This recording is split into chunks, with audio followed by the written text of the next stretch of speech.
Yeah, it very much depends. I mean, I read a lot of pulp.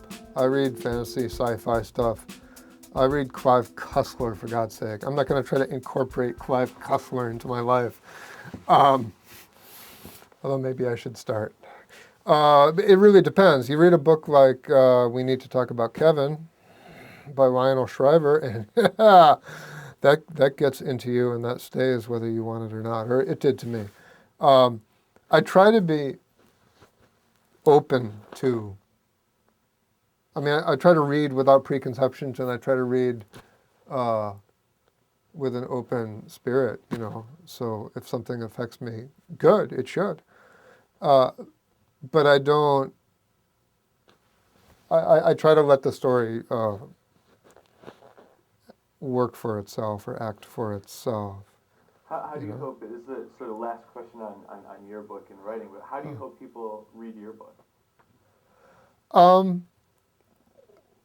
of my books, if people take the time to read them and to think about them, and maybe, it sparks some thought or some conversation or some debate. I think that's all anybody can really hope for.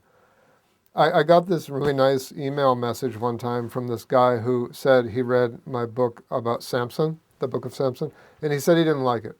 He was on the beach in Mexico on vacation, and he read my book and he didn't like it, but then his wife read it, and then they had this great conversation about it.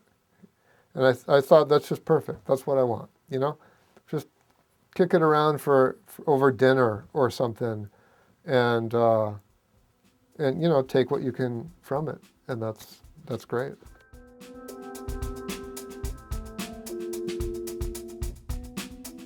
I don't know.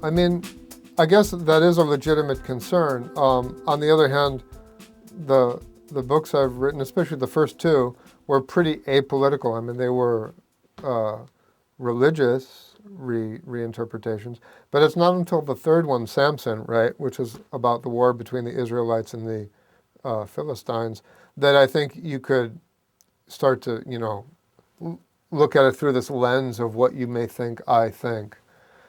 But I really can't worry about that too much because, people are getting killed. And if somebody, doesn't want to read my book because I said something about people getting killed, I have to just accept that this is more important than that.